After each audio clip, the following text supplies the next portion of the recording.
The funeral took place on a Tuesday. Gray skies, light rain, the kind of October day that seems to mourn with the world.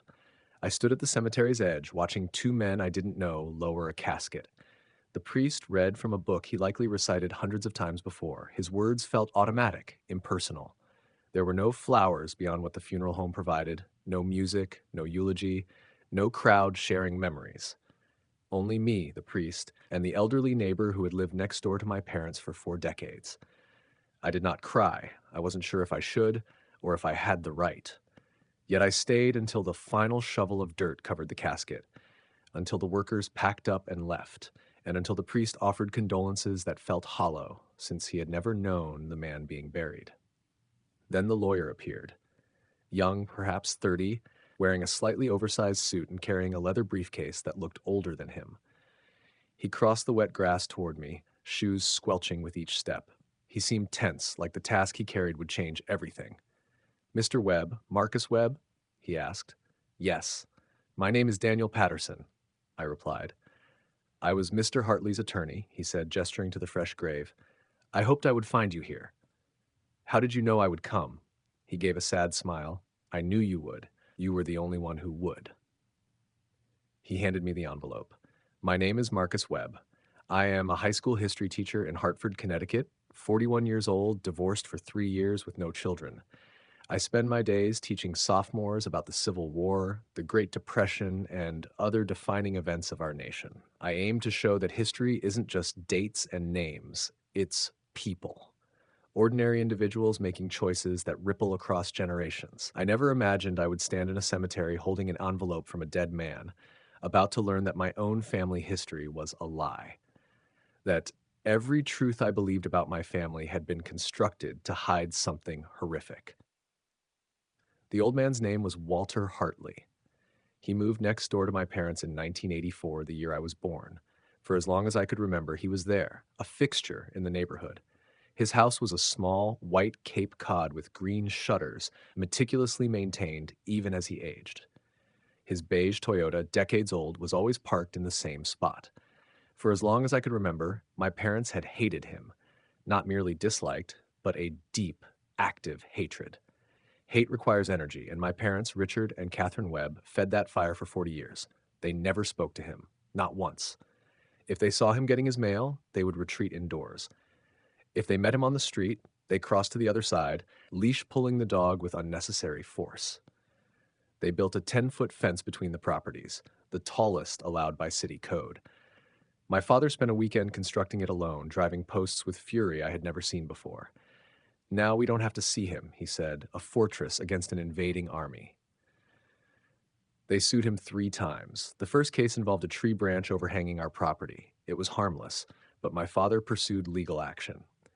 The judge ruled in Walter's favor, and my father lost the appeal as well, costing $8,000 in legal fees. "It's the principle," he said. The second lawsuit concerned Walter's dog, Biscuit, an old, gentle golden retriever.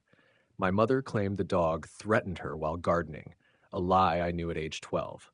I watched from my bedroom as an animal control van came to remove Biscuit. Walter carried the dog out, tears in his eyes, kissed his head, and let him go. I cried that night, confused and angry. The third lawsuit involved a drainage dispute that may not have existed. My father claimed Walter's landscaping damaged our foundation. Engineers were involved, reports filed, the case dragged for 2 years. Walter complied, adjusting his property, giving up his dog, trimming the branch, but never fought back. He stayed, never moved, never sold the house. I asked my mother once why they hated him so much. She looked cold, shutting down any warmth. "He's a dangerous man, Marcus. Never speak to him, never go near him, never look at him. Understand?" "But why? Some things are not for children to understand. Just trust your parents. Stay away." "But Mom, if I ever catch you talking to that man, there will be serious consequences. Do you understand?" "Yes, Mom." "Good. Now do your homework." Yet I did not stay away completely. It started when I was 7. Playing in the backyard, I threw a tennis ball over the fence into Hartley's yard. My mother's warnings echoed, dangerous, serious consequences. But I loved that ball. It had belonged to my grandfather, my only grandparent I knew. Peering through a small hole at the fence's base, I saw Walter sitting in a lawn chair, reading. He was about 70, with white hair, a weathered face, wearing a cardigan and slippers. A cup of tea steamed beside him. He did not look dangerous. He looked lonely, sad. He noticed me. Our eyes met. I braced for anger, confrontation, proof that my mother was right. Instead, he smiled. "You lost something?" he asked gently. "My ball," I said.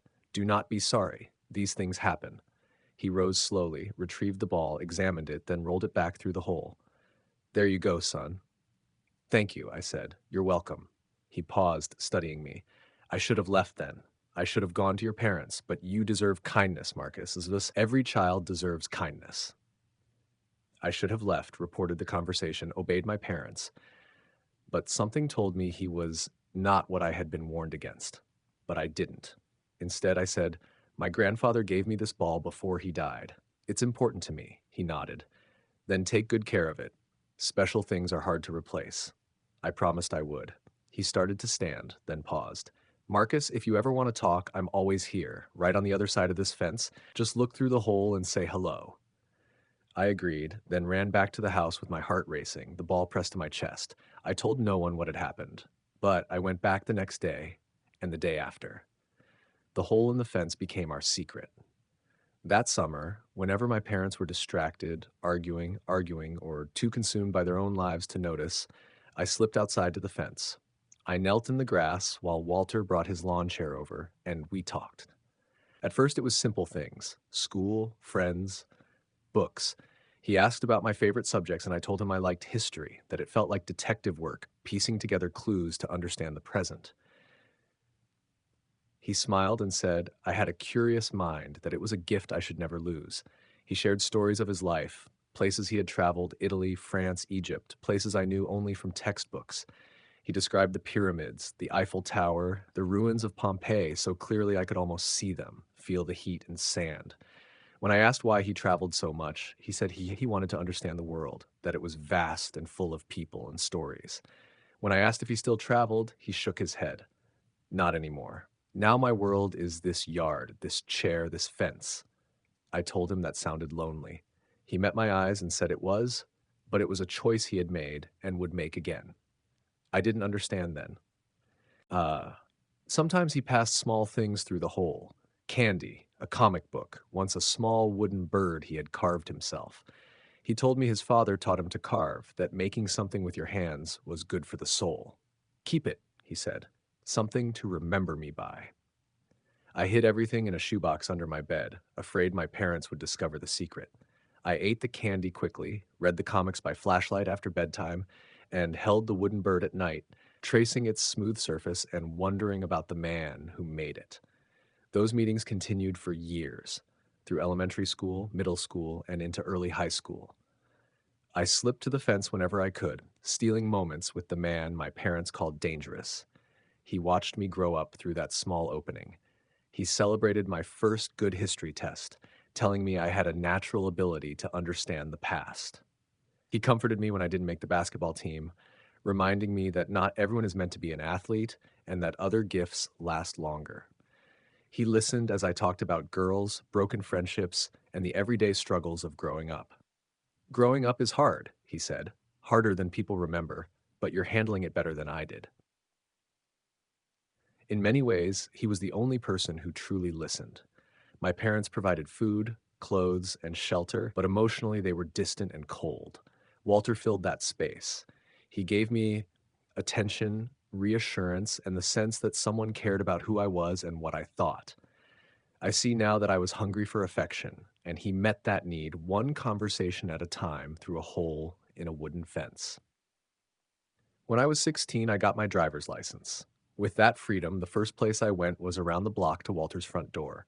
I had known him for 9 years, spoken to him hundreds of times, yet never stood on his porch or seen his home.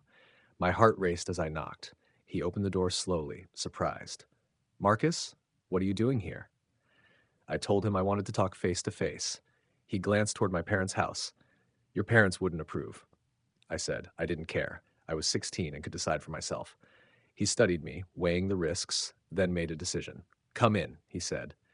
His house was small but warm, lined with books stacked on every surface: novels, histories, biographies, travel guides, more than I'd ever seen outside a library. Photos covered the walls, landscapes and cities he'd described, the pyramids, the Eiffel Tower, and a younger man on a mountain, arms wide, smiling. I asked if it was him. A long time ago, he said, before everything changed. When I asked what changed, he didn't answer. He motioned to the couch and went to make tea. The living room felt comfortable in a way my parents' house never had. A fireplace, a worn armchair, a knitted blanket, and a cat sleeping on the windowsill. He told me her name was Shadow, that she'd shown up one day and stayed. Sometimes the best family is the one that chooses you. He returned with tea and sat across from me. For a moment, we just looked at each other, two people finally meeting without a fence between them. He said it felt strange that he'd imagined this moment many times. He told me I'd grown into a fine young man and that he hoped I knew it. I thanked him and took a sip of Earl Grey with honey.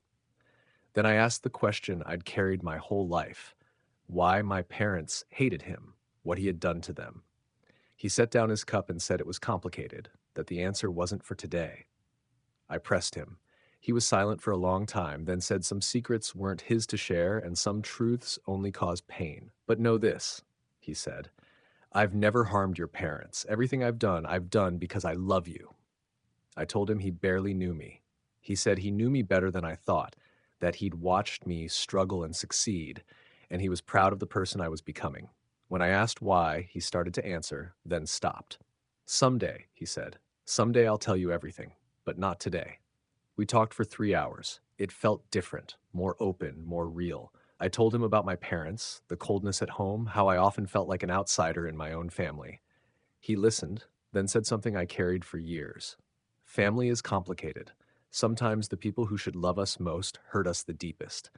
That doesn't mean you're unlovable. It means they're broken in ways you can't fix.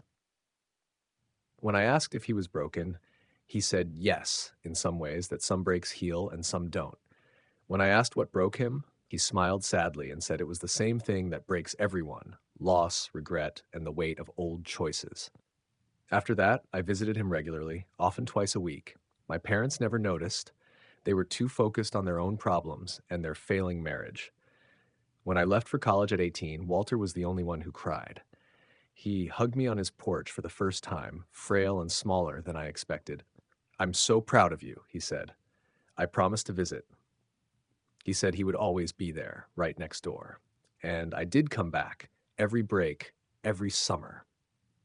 Even as life moved forward, graduate school, my teaching degree, my marriage to Jennifer, who never fully understood my bond with the old neighbor. I never forgot the man who showed me kindness when no one else did. Jennifer and I divorced after 6 years. We wanted different things. She said we were different people.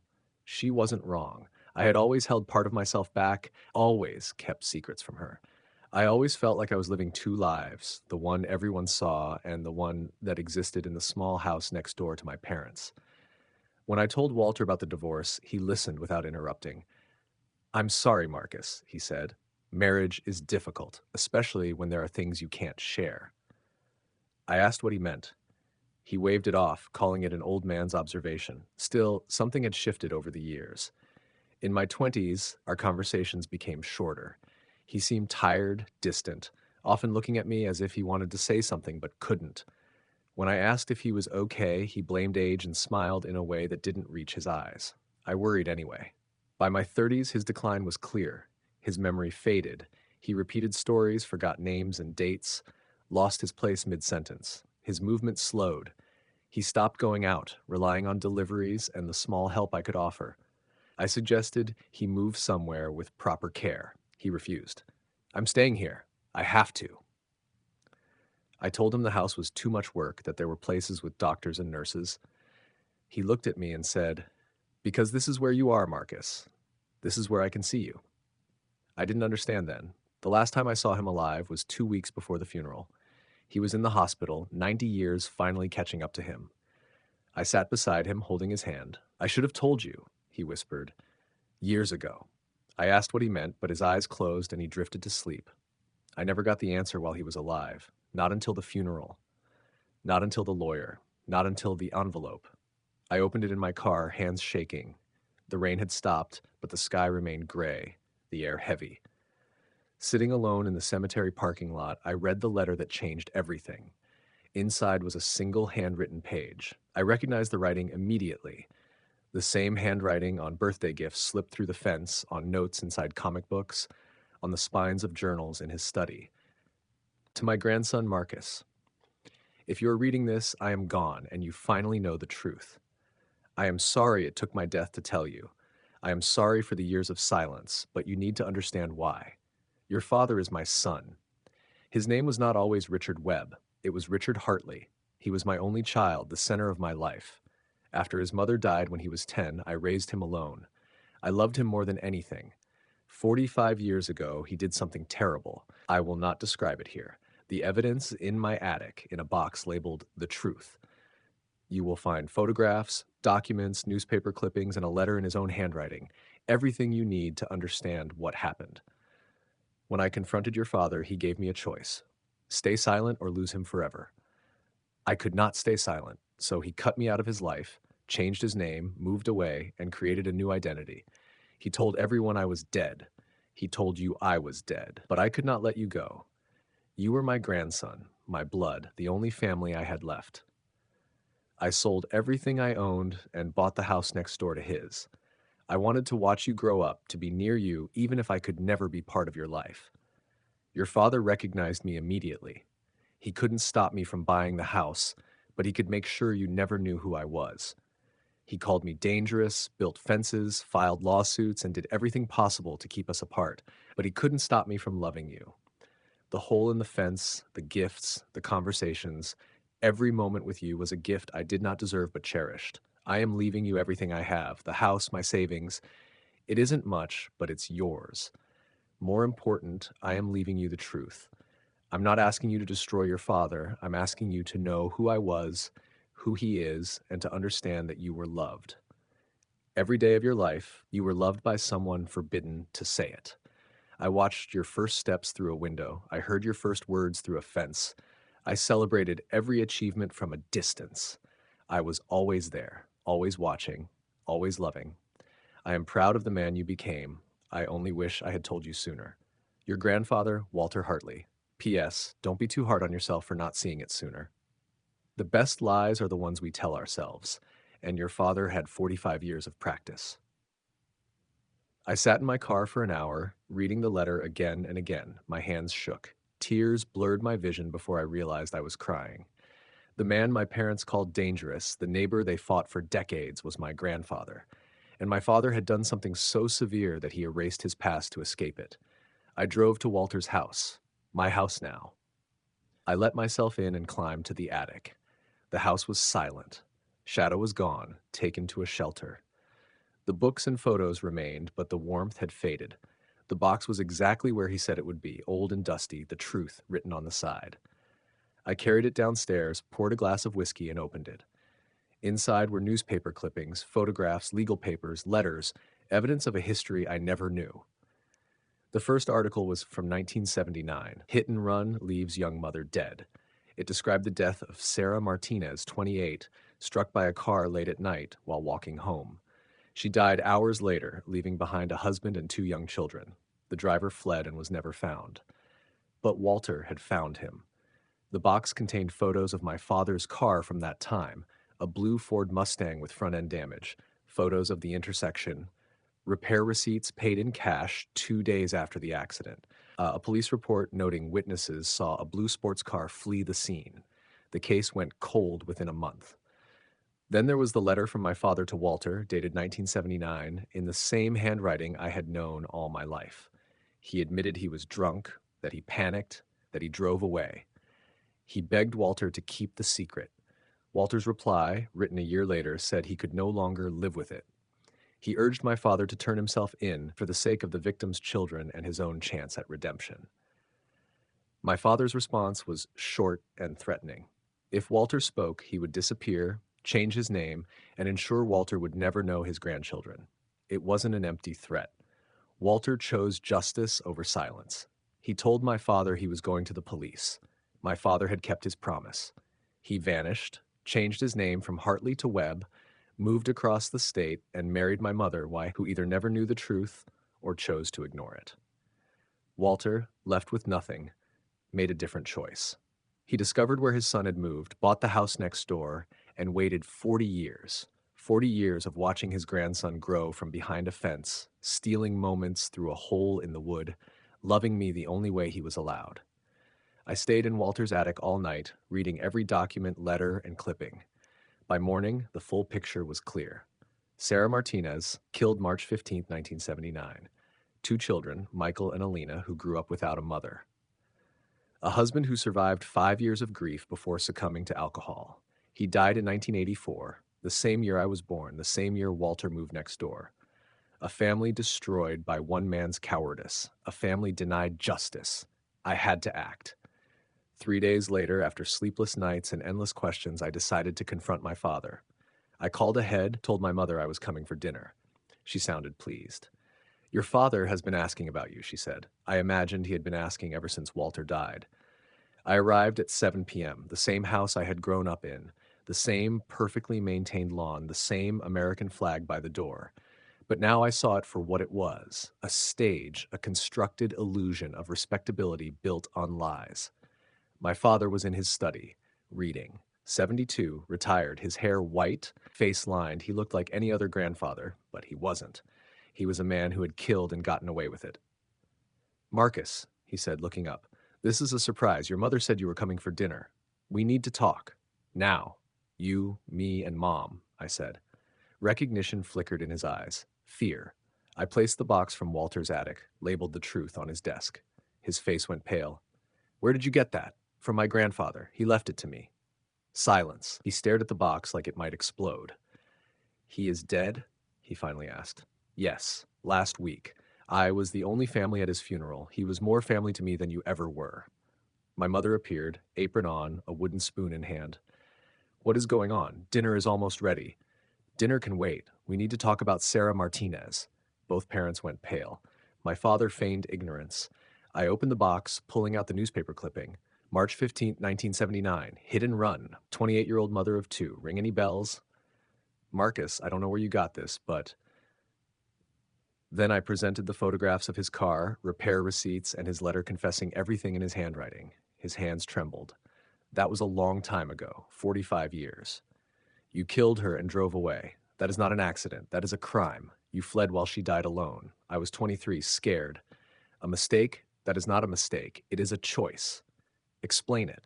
Make me understand how you left a woman dying, how you cut off your father for doing the right thing, how you raised me with lies and made me hate the only person who ever truly loved me.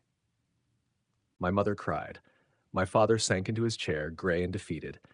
If I went to the police, my life would have ended. Her life was over, her children's lives destroyed.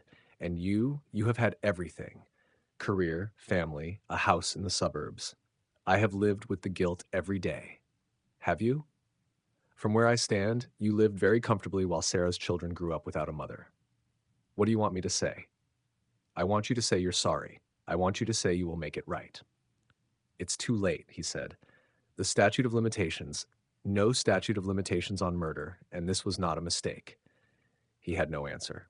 I gathered the contents of the box. I will do what Walter should have done. I am going to find Sarah's children and tell them the truth about their mother. Marcus, please, my mother said, tears choking her voice. They will not believe you, my father said. I have proof. Your confession, photos, deck receipts, reports. Walter spent 40 years building this. He never got to use it. You were going to be held accountable, and you chose yourself over a dead woman and her children. Then you punished him. Lawsuits, harassment, a 10-foot fence. All he did was love me. You were protecting yourself, he said. I walked to the door. Marcus, what will you tell them? My father asked. The truth. That their mother was killed by a man who refused to face the consequences. She deserves justice, even if 45 years late. Finding Sarah's children was straightforward. I am a history teacher. Research is my skill. Michael Martinez, 52, mechanic in Toledo. Elena Martinez Cooper, 49, nurse in Cleveland. Both married, both with children who never knew their grandmother. I called Michael first. Mr. Martinez, my name is Marcus Webb. I have information about your mother's death. A long pause. My mother died in 1979. Hit and run. They never found the driver. I know who the driver was. Another pause. Who are you? I am his son. I have evidence. We met a week later at a coffee shop. They looked like ordinary people, middle aged, carrying decades of grief. I handed over the box. They read everything: the clippings, photos, confession letter.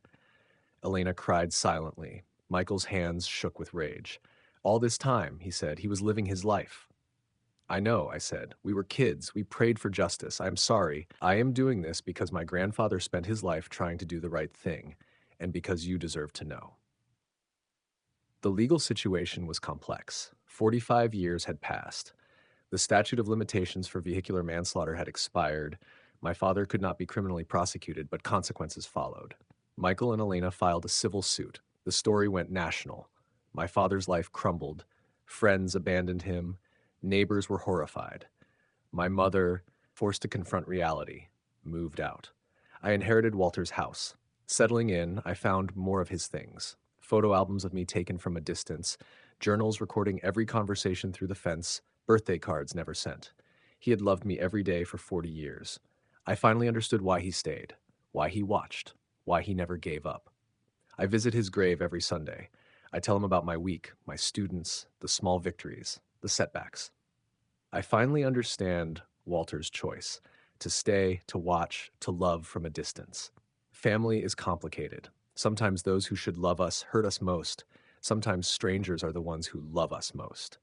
Walter Hartley was not dangerous. He was a grandfather who sacrificed everything to be near me. That is the love I want to honor. Michael and Alina visit sometimes. We have become family through tragedy and truth. We share stories about their mother and about Walter, the quiet hero who waited 40 years to make things right. The fence is gone. The properties now share open grass.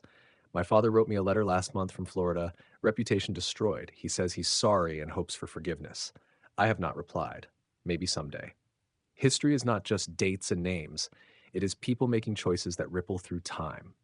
My father chose to run, to hide, to protect himself over a dying woman. Walter chose to stay, to watch, to love. I am choosing truth over lies, justice over silence, to be the man Walter believed I could be. The fence is gone. The secrets are out. The truth is free. I hope Walter is smiling. Before you go, I left 2 more stories here on your screen about people who discovered that family is not always by birth, but by who stands by you when the truth comes out. Click whichever calls to you. Join our community by hitting the notification bell. Until tomorrow, remember, your story matters, even if someone tried to erase it.